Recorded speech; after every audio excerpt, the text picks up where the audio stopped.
Hello, I'm Chris Vavra. I'm the web content manager for CFE Media and Technology. I'm here today to discuss the mobile robot component market. The market as a whole has been growing rapidly in the last several years, and a recent report by Interact Analysis, a CFE Media and Technology content partner, indicates the market will have a projected value of 7.4 billion by 2027, with a compound annual growth rate of almost 45% over the next 5 years. To further explain this market growth and what it means for manufacturing and non-manufacturing industries, I am joined by Brianna Jackson, a market research analyst for Interact Analysis, who was involved in conducting the survey to share her insights.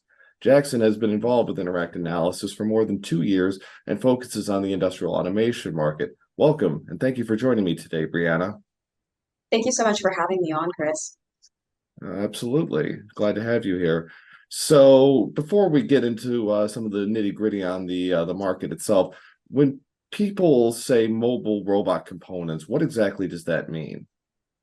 Yeah, so there's a lot that goes into mobile robots, obviously. I come from a biology background, and so I like to think of it as all of organs that would go into a robot. So we're talking about drives, the motors, the gearboxes, as well as some other componentry like batteries, the um, the charging stations that are going to supply energy to the batteries, as well as the sensors that give the robots information about where they are in their environment, like LiDAR sensors, cameras, as well Mhm. as some of the sensors that are used in HPs, like um, those sensors that would read magnetic tape on the floor, or cameras that would take pictures of QR codes to let HEPs kind of going. So yeah, there's a lot going on inside these robots, especially these days, for sure.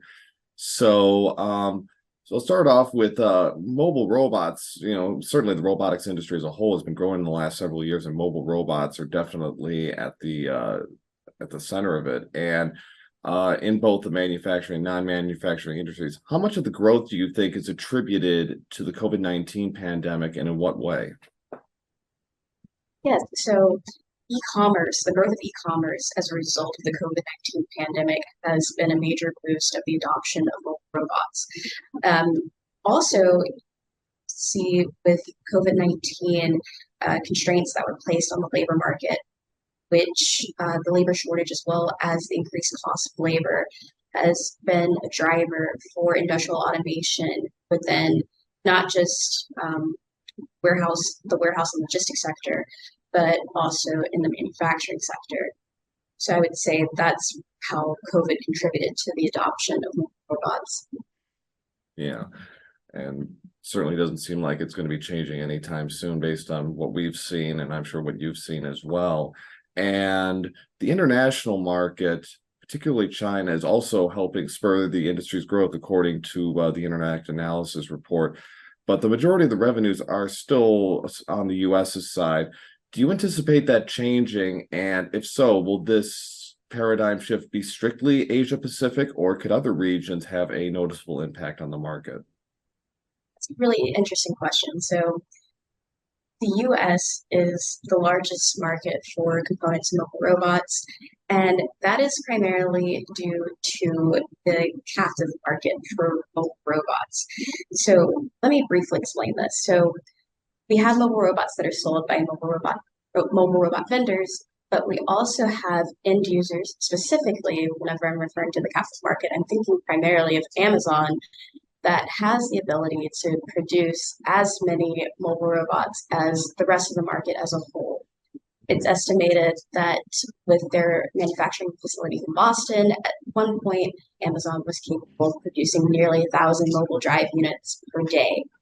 So that has been one of the primary drivers of the component market here within the US.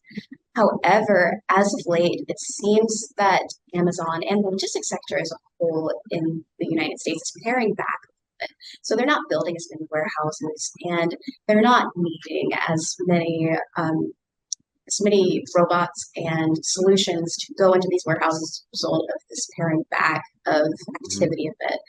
But you have kind of the opposite going on in China and the APAC region as a whole, because India is also developing warehouses at a rapid rate as well.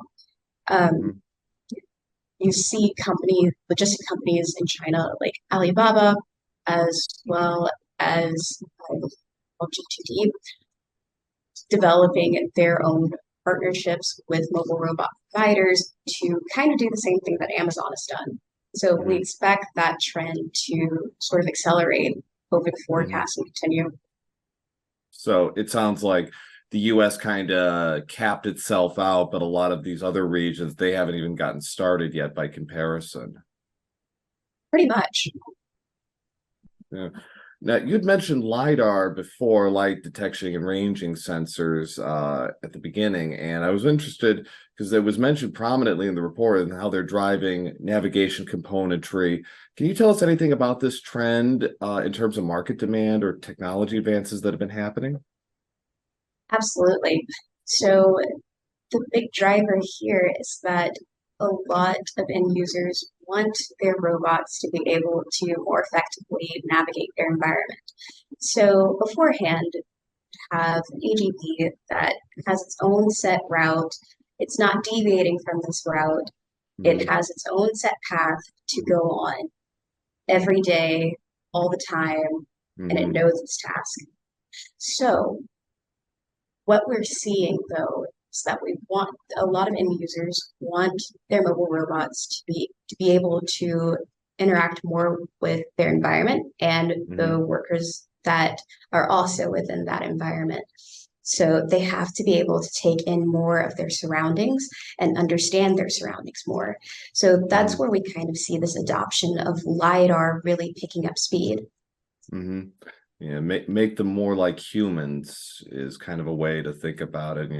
They need to be able to react. And I know we were both at Automate 2023, and we both saw a lot of, LiDAR technology being used in some form or another, not only on just mobile robots, but machines in general, making them smarter. Exactly. And that was a lot of the feedback that we as Interact Analysis got at Automate from a lot of vendors is Hmm. that, yeah, wanting the mobile robot to act more like a human. Hmm. So, well, I'll close it out on this, and we're kind of leading in this direction anyways, but are there any other trends or potential changes in the mobile robot components market that could have A, a short-term, and B, a long-term impact? If so, what do you think they are? Absolutely. So we sort of see the standardization of components becoming more and more prevalent within this market. Hmm. So um, with mobile robot providers having providing different solution types, we don't want the components to change that much between Hmm. robot types, Right. as well as because this industry is still super young. We used to see more providers piecemealing their piecemealing their solutions. So they Hmm. might buy a drive here, they might buy a gearbox from here. But Yeah. now we see the integration of components becoming a much, much larger trend. And we see big industrial automation players like an SEW, Bosch Rexroth that are going to provide whole system solutions to mobile Hmm. robot manufacturers. And that was kind of expected as these businesses scaled up. Yeah. Yeah, I've seen that as well. I saw it at ProMat, and I definitely saw it at Automate. Yeah, it's like a lot of these companies that you met, the two companies you mentioned, like they want to be, the company for every solution you could possibly want, be, a one-stop shop. Exactly that. And that's kind of how these markets tend to develop. Whenever you have a market where you have a bunch of startups operating, they're Hmm. all sort of just piecemealing things together and sort of, I wouldn't say throwing things at the wall and see what sticks, but in a Well, way, yes.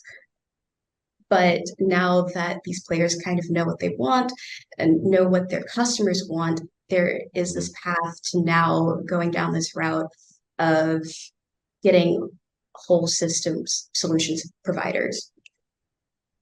Right.